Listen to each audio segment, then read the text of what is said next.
lift berhenti berjalan tiba-tiba. Dan setelah beberapa saat, bagian dalamnya menjadi sangat panas. Pria itu melepas bajunya, memperlihatkan dadanya yang berotot. Dia penasaran, bukankah teman di boneka beruang itu terlalu panas? Pria itu buru-buru mengenakan pakaiannya, tetapi menemukan bahwa gadis di sampingnya tidak bisa melepaskan pakaiannya apapun yang terjadi. Dia melangkah maju untuk membantu menurunkan resleting dengan sangat sopan. Tetapi secara tidak sengaja melakukan tindakan merugikan. Pada saat ini, lift kembali beroperasi, dan gadis itu melarikan diri tanpa menyadari bahwa kepala boneka beruang itu dijatuhkan olehnya. Pria itu menggeledah seluruh gedung dan akhirnya bertemu dengan gadis itu di perpustakaan. Dia ingin gadis itu membantunya menemukan buku yang tepat untuknya. Dia seperti seorang pria yang dibebaskan dari penjara selama 8 tahun. Tidak tahu bagaimana berintegrasi ke dalam masyarakat. Gadis itu mengerti dan dengan cepat menyerahkan buku itu kepada lelaki itu. Melihat lelaki itu pergi, Xiao Mei juga menghela nafas lega. Tetapi dia tidak tahu bahwa lelaki itu tinggal di lantai bawah di rumahnya. Xiao Mei jatuh cinta pada pandangan pertama. Karena harga dirinya yang rendah, dia tidak berani menatap Carl. Xiao Mei lahir di keluarga yang sangat konservatif, dan ayahnya adalah orang yang sangat keras kepala. Xiao Mei tidak hanya memiliki kepribadian yang membosankan, tetapi juga berpakaian sangat kuno, sehingga selama ini dia tidak pernah punya pacar. Menurut tradisi setempat, adik perempuannya tidak bisa menikah sebelum kakak perempuannya menikah, jadi dia terburu-buru untuk menikah. Dan adik perempuannya mengeluh padanya setiap hari, membuat Xiao Mei merasa bersalah dan cemas. Namun nyatanya, dia menyukai bos Mike yang tampan. Di masa mendatang, Carl akan sering datang ke Xiao Mei untuk mengambil dan mengembalikan buku-buku itu, juga menuliskan isi hatinya. Hanya saja Xiao Mei yang tidak mengetahuinya tidak pernah melihat Carl. Dia bahkan tidak memperhatikan situasi di bawah Mark. Carl kecewa setiap saat, dan dia bahkan kurang tertarik pada wanita lain, hanya berolahraga setiap kali untuk mengusir mereka. Malam ini, ayahnya mengatur kencan buta lagi untuk Xiao Mei, tetapi pihak lain tidak puas dengan penampilan dan pakaiannya. Melihat kencan buta sang kakak yang gagal lagi, sang adik sangat terpukul. Baru-baru ini, pacarnya sudah meminta putus karena penundaan untuk bisa menikahinya. Melihat adiknya yang menangis, Xiao Mei bertekad untuk melakukan perubahan. Secara tidak sengaja dia melihat sampul majalah fashion, itu adalah wanita yang tinggal di lantai bawah. Jadi di tengah malam, Xiao Mei diam-diam menekan bel pintu rumah Carl. Menghadapi saat ini, Carl yang datang ke pintu sangat terkejut. Setelah mengetahui tujuan pihak lain, Carl mengatakan bahwa dia telah lama putus dengan pacarnya. Dan mantan pacar yang mabuk itu datang ke Carl untuk kembali bersama.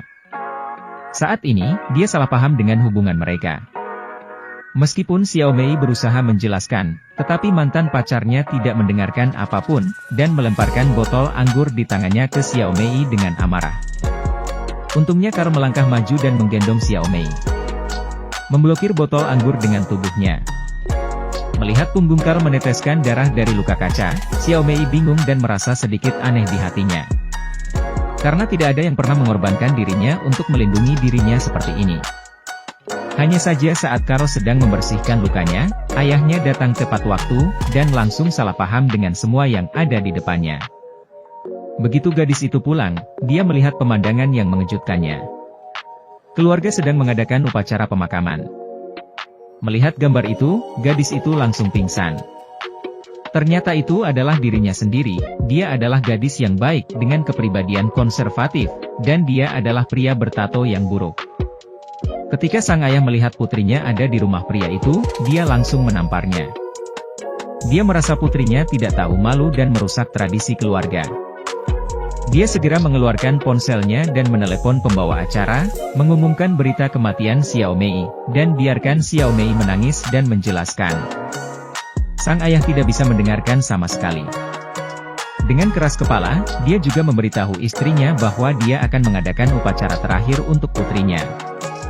Xiao Mei hanya bisa mencari tempat untuk hidup. Tetapi dia tidak menemukan apapun sepanjang hari. Untungnya Carl muncul tepat waktu untuk membantunya. Dia telah menemukan tempat tinggal. Carl menemaninya berbelanja furnitur.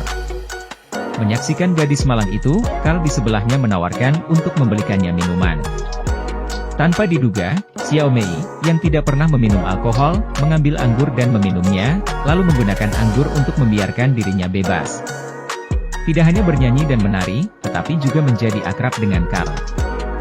Ini adalah sesuatu yang bahkan tidak berani dia pikirkan. Dan pada saat yang sama, itu membuat Carl semakin tertarik padanya.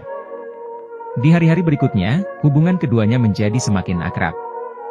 Meskipun Carl berusaha sekuat tenaga untuk menemani Xiao Mei, dia tetap merasa sakit karena sikap ayahnya, dan mengatakan bahwa dia ingin menikah dengan generasi kedua yang kaya agar dia bisa dicintai dan diterima oleh sang ayah. Tetapi bahkan dia sendiri tahu bahwa tidak ada pria yang akan menyukai seorang gadis yang rendah hati seperti dia. Melihat penyangkalan diri Xiao Mei yang terus-menerus, Carl memutuskan untuk membantunya. Jadi dia membawanya ke rumah seorang teman, yang merupakan gadis lokal yang terkenal. Di bawah transformasinya, Xiao Mei dengan cepat mengubah wajahnya dan berubah menjadi kecantikan yang tiada tara. Bahkan Carl pun tercengang.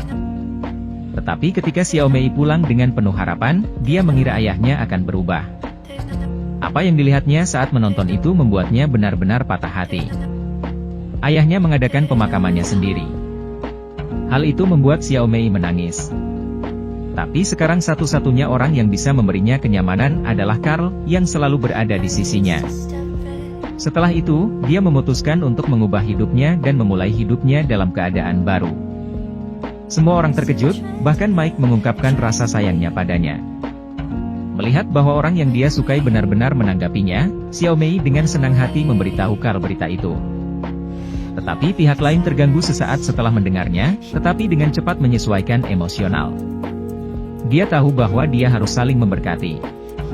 Memandang dua orang yang saling dekat, Carl tidak bisa menahannya dan menghancurkan gelas anggur merah di tangannya. Dia menyadari bahwa dia sangat mencintai gadis ini, tetapi dia harus menahan diri untuk tidak mengganggu kebahagiaannya. Untuk menekan perasaan ini, Carl mencoba menggunakan olahraga gila untuk melelahkan tubuhnya, dan menggunakan alkohol agar tidak memikirkan pihak lain. Tetapi sosok Xiao Mei selalu ada di benaknya, terus muncul di hatinya. Malam itu, Carl menerima telepon dari Xiao Mei. Ternyata dia akan menikah dengan Mike. Meskipun dia patah hati, tetapi dia berpikir bahwa satu-satunya orang yang bisa diandalkan pihak lain sekarang adalah dirinya sendiri. Carl pergi untuk membantu Xiao Mei mempersiapkan pernikahannya. Melihat gadis itu tenggelam dalam kebahagiaan, yang bisa dia lakukan hanyalah menemaninya dalam diam. Saat pernikahan semakin dekat, Carl mengetahui hati Xiao Mei yang berharap keluarganya akan datang untuk menghadiri pernikahannya. Jadi dia menemukan ayah Xiao Mei dan mengambil risiko mengejar mobil, mencoba mengirimkan undangan kepadanya, tetapi ditolak oleh pihak lain, dengan kejam membuangnya. Sekarang Carl adalah satu-satunya anggota keluarga Xiao Mei. Pada hari pendaftaran pernikahannya, Carl menemaninya ke kantor pendaftaran. Dia telah menunggu dan menunggu, tetapi mempelai pria masih belum datang. Xiao Mei yang ingin mencari tahu langsung datang ke rumah Mike. Baru kemudian dia mengetahui bahwa ayahnya tidak setuju dengan pernikahan itu. Karena keluarga Xiao Mei sudah mengadakan pemakaman untuknya. Untuk gadis terkenal seperti itu, ayah Mike menjelaskan bahwa dia tidak akan pernah mengizinkannya masuk ke pintu, dan Mike bersembunyi di belakang ayahnya. Melihat Xiao Mei yang patah hati, Carl tidak tahu bagaimana menghiburnya. Setelah mengalami begitu banyak hal, Xiao Mei sangat putus asa akan nasibnya. Karena meskipun dia menjadi cantik, dia tetap tidak bisa mendapatkan cinta orang lain. Pengantin pria melewatkan janji temu, dan gadis yang menjadi pengantin wanita menangis kesakitan. Tetapi dia tidak tahu, bahwa orang yang paling mencintainya sebenarnya ada di sisinya sepanjang waktu. Carl membawa Xiao Mei kembali ke hotel. Awalnya, kamar disiapkan untuk bulan madu mereka, tetapi saat ini dekorasi bahagia semuanya ironis. Xiao Mei yang sangat sedih memeluk Carl tanpa daya. Meskipun Carl mencoba yang terbaik untuk menahan diri, menghadapi inisiatif gadis yang dicintainya, dia akhirnya tidak bisa menahan diri untuk menciumnya. Ketika Carl bangun keesokan harinya, Xiao Mei tidak lagi berada di dekatnya. Dia datang ke jendela dan melihat adegan Mike dan Xiao Mei berpelukan. Membuat Carl menyadari bahwa mungkin Xiao Mei hanya menganggap dirinya sebagai pengganti tadi malam, dan dia memutuskan untuk menjauh dari kota ini dengan frustrasi. Setelah selesai mengepak barang bawaannya, ibu Xiao Mei datang berkunjung. Ternyata adik perempuannya akan segera menikah, dan ibunya berharap agar Xiao Mei bisa hadir. Jadi Carl datang ke perpustakaan dengan undangan, hanya untuk mengetahui bahwa Xiao Mei telah mengundurkan diri. Dia menemui Mike dan ingin meminta pihak lain untuk memberikan undangan kepada Xiao Mei, tetapi dia tidak menyangka, Mike akan memberitahunya bahwa dia dan Xiao Mei sudah putus. Pelukan hari itu disalahpahami oleh Carl, dan Carl tiba-tiba menyadari, dia mulai dengan panik mencari Xiao Mei, dan akhirnya menemukannya di pinggiran kota. Melihatnya sendirian di hutan, Carl menyuruhnya untuk tidak meninggalkannya. Tetapi Xiao Mei berkata bahwa dia membuatnya melupakan dirinya sendiri. Carl berjalan lagi ketika dia melihat gadis itu berlutut di tanah dan menangis. Kali ini Xiao Mei akhirnya memastikan bahwa dia berpelukan erat di dalam hatinya. Dia berpikir bahwa keduanya akan bahagia bersama. Tetapi dia tidak menyangka Xiao Mei tiba-tiba pingsan, dan mimisan yang keluar membuat Carl sangat panik. Ketika dia sampai di rumah sakit, dia mengetahui bahwa Xiao Mei menderita meningioma. Karena dia tidak dapat menjalani operasi, dia mengandalkan obat untuk mengendalikan kondisinya. Dokter juga memberitahu Mike untuk tidak membiarkan Xiao Mei pergi ke tempat yang tinggi. Pada saat ini, Carl menyadari sesuatu. Dia berlari untuk mencari Mike dan memberinya pukulan keras begitu dia bertemu. Tetapi pihak lain mengatakan bahwa dia tidak memilih untuk putus karena penyakitnya. Hari itu dia datang ke hotel untuk mencari Xiao Mei agar bisa kembali bersama. Namun Xiao Mei menolaknya karena sudah lama jatuh cinta padanya. Carl juga meminta Mike untuk membantunya menyembunyikan penyakitnya, agar tidak menjadi hambatan. Membolak-balik ponsel Xiao Mei, Carl tahu bahwa dia selalu ingin menghadiri pernikahan saudara perempuannya. Jadi dia secara khusus datang ke lokasi pernikahan dan memasang banyak kamera, sehingga Xiao Mei dapat melihat adegan pernikahan melalui layar. Melihat Xiao Mei menangis kegirangan, Carl akhirnya mengumpulkan keberanian untuk melamarnya, tetapi Xiao Mei tidak menerimanya. Dia merasa bahwa pihak lain hanya bersikap menyedihkan, dan dia tidak ingin menjadi beban di akhir hidupnya. Melihat Xiao Mei semakin lemah, Carl datang ke rumah Xiao Mei dan merobek karangan bunga di foto Xiao Mei, dan memperingatkan ayah Xiao Mei untuk tidak terus melakukannya. Karena merasa ini lebih seperti kutukan bagi Xiao Mei. Tanpa diduga, ayah Xiao Mei menelepon polisi karena marah. Carl memintanya untuk melakukan panggilan telepon, karena menurutnya hari ini adalah hari keluarnya Xiao Mei dari rumah sakit. Namun polisi tidak menyetujui permintaannya. Karena takut Xiao Mei akan menunggunya, Carl hanya bisa kabur. Saat ini, Xiao Mei datang ke perpustakaan sendirian. Dia mengambil buku yang Carl dipinjam. Melihat apa yang Carl tinggalkan di kartu perpustakaan, dia menangis dan membaca semua kartu yang ditulis Carl untuk dirinya sendiri. Baru pada saat itulah dia menyadari bahwa Carl telah mencintainya sejak lama, tetapi dia sendiri tidak menyadarinya. Jadi Xiao Mei menelepon Carl. Tapi belum diterima. Setelah menjawab, Carl akhirnya tiba saat Xiao Mei kembali putus asa. Xiao Mei menanyainya, karena dia sangat mencintainya, mengapa dia harus melihatnya menikah dengan orang lain. Tetapi Carl mengatakan bahwa dia selalu merasa bahwa dia tidak cukup baik untuk Xiao Mei, karena dia hanya seorang gangster dengan catatan buruk, dan keluarga Xiao Mei bisa tidak menerimanya sama sekali. Tetapi saat ini, Xiao Mei dengan tegas menyatakan bahwa dia ingin bersama Carl. Bahkan jika dia ditakdirkan untuk berumur pendek, dia tidak akan menyesali kebahagiaan yang belum pernah mereka miliki sebelumnya. Ketika mereka berpelukan bersama di malam hari, Xiao Mei berkata kepada Carl, jika dia meninggal, tolong jangan gantung karangan bunga di fotonya. Carl merasa tertekan mendengarnya. Dan setelah dia tertidur, Carl datang ke rumah ayah Xiao Mei lagi. Kali ini, dia tidak hanya merobek karangan bunga di foto, tetapi juga menodongkan pistol ke ayah Xiao Mei, dan menyuruhnya untuk tidak melakukan ini lagi. Karena besok Xiao Mei akan menikah dengannya. Dan keesokan harinya, tepat ketika keduanya dengan senang hati bersiap untuk mendaftarkan pernikahan mereka, ayah Xiao Mei tiba-tiba datang ke tempat kejadian. Xiaomei takut dia ada di sini untuk menghentikannya, jadi dia bergegas maju dan memohon padanya untuk menyetujui pernikahan tersebut. Tapi kali ini ayahnya menyatakan restunya. Karena Carl menunjukkan tekad dan komitmen seorang pria. Dengan restu dari keluarga mereka, keduanya akhirnya menjadi pasangan yang sah. Tapi kebahagiaan selalu mudah berakhir dengan tiba-tiba.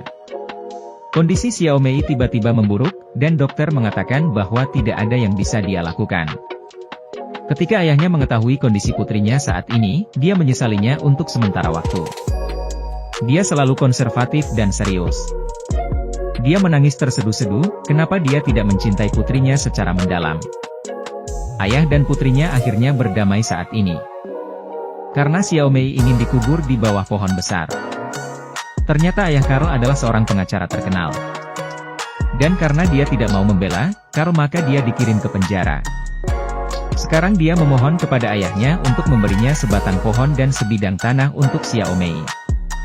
Tapi ayah yang tidak tahu itu masih menolaknya.